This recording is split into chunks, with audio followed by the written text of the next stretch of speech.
Hello and welcome to Elecspo, and today I'm going to talk about Everton. The Toffees could be on the brink of something special. They've got a top class manager in Carlo Ancelotti and they're attracting bigger names in the shape of James Rodriguez. While a title charge is very unlikely, Everton are certainly keeping up pace with the big boys this season, which could eventually lead to them returning to European action. But just where will they be in 5 years' time?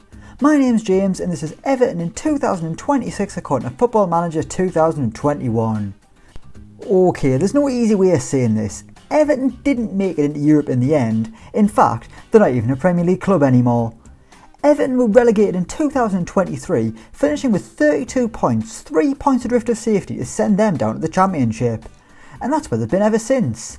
They've just finished their third year in the second tier, and despite finishing the playoffs every year, they've been unable to make a return to the Premier League. You won't be surprised to know that Carlo Ancelotti isn't the manager anymore, but at least he wasn't the bloke to take them down. That was Viktor Goncharenko. He then got the sack in the Championship and was replaced by Dean Smith. After a year and a half he was gone too and replaced by Grant McCann, who, just like everyone else, got the sack as well.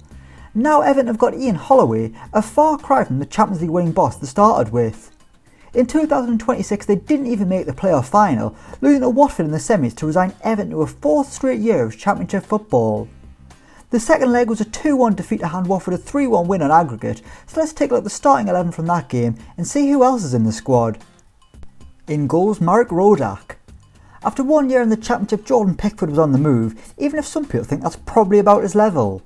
So Everton have got a new man in between the sticks, and it's a man who knows the Championship well, with Fulham's current backup Marek Rodak. This was actually his first year at Goodison, and despite no promotion, he's actually done rather well, more than justifying the £4 million he cost from Fulham, where it seems as though he was actually their number one.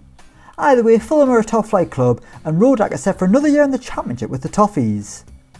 Right back was Mark Jurado. Of course, Seamus Coleman has retired by the year 2026, while other Everton right back John Joe Kenny has left the club for Leicester. Despite being a local lad, he's jumped ship and let his boyhood club rot. How awful. I mean, I assume they were his boyhood club. Anyway, in this team we've got Mark Jurado, a young Spaniard who's just completed his first year with the club, just like Rodak. However, Jurado has barely played, and when he has, he's been pretty damn poor. But what do you expect for just 350 grand? Everton's usual right back has been Welshman Connor Roberts, but he's set to leave the club with a move to Greece lined up. It's definitely a holiday. The man's desperate for a talent and mythos. Aren't we all, Connor? Aren't we all? Centre back we've got Michael Keane. Considering how he's played this season for Everton, the thought of Michael Keane in the Championship is laughable. But that's where he is on FM21, with no more England caps to his name as he begins to prepare for his fourth straight season in the second tier. To be fair to Keane, he seems to have been a picture of consistency in the second tier, and even in the Premier League he wasn't too bad either. So maybe the demise of Everton Football Club wasn't his fault. Next up is Jarrad Branthwaite. Just as Jarrad Branthwaite was starting to become a consistent starter at Everton, the young lad goes and breaks his leg. That cost him 5 months of action, but he was back in time for the playoff defeat to Watford. To be honest, I thought Branthwaite would be doing a lot better at this stage, especially with some Championship football under his belt. But he's only 23, so there's clearly time for the youngster to kick on.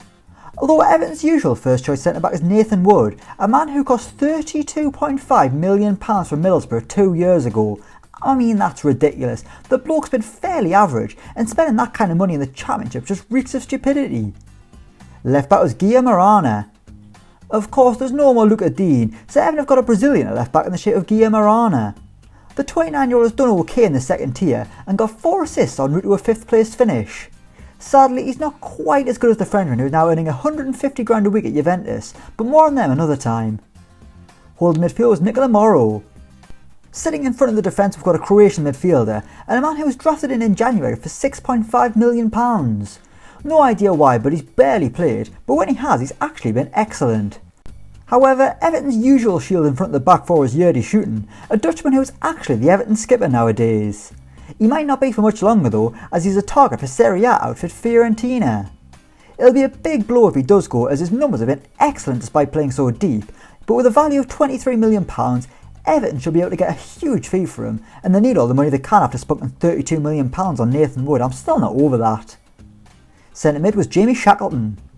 Next up we've got the pint-sized youngster who's on the fringes at Leeds right now, but in 2026 he's an Everton player, and it's weirdly gone from being the number 46 at Leeds to the number 2 at Everton.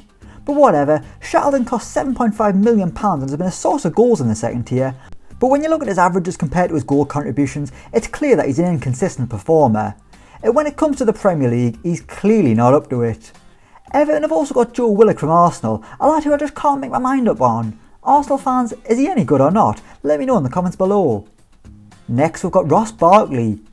Rejoice Everton fans, or cover your eyes, as Ross Barkley has returned to Goodison Park. After struggling at Wolves, who bought him from Chelsea, Ross Barkley has had to head home to Merseyside, completing a loan deal which has led to a permanent move back to Everton. He's the star of the team and the creative spark, but even his performance has been inconsistent, which kind of just sums up his career, to be honest with you. However, the academy graduate's heroic return could be about to end, as Brentford and West Ham are keen on his signature after Barkley requested to be placed on the transfer list. On the right was Hakan Evjen. We could have had a proper throwback Everton team here, as the Toffees have actually got Gerard Deulofeu back on their books.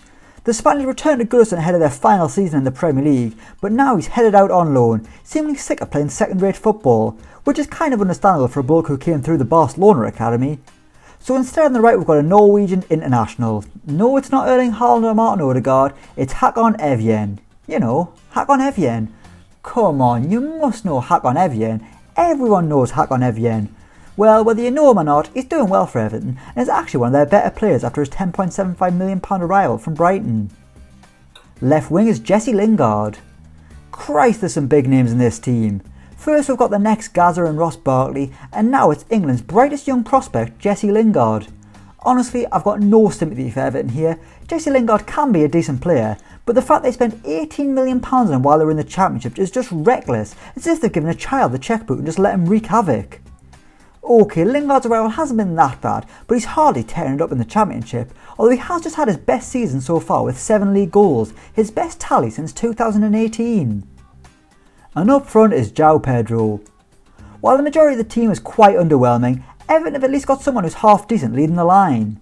They've gone down the Richarlison route again and snapped up the exciting young Brazilian from down south at Watford, with João Pedro joining the club in 2024 for £35 million. I mean, he has been excellent, but it's another example of Everton spending ludicrous amounts of money in the Championship, and they still can't get out of it. João Pedro has scored 36 goals in total since moving to Everton, but it could all be over soon with the striker demanding to leave. He's on the transfer list with an asking price of £26.5 million, so after all this he could leave for less than he arrived for. What a shambles Everton Football Club are right now. On Football Manager, in reality they're actually quite good.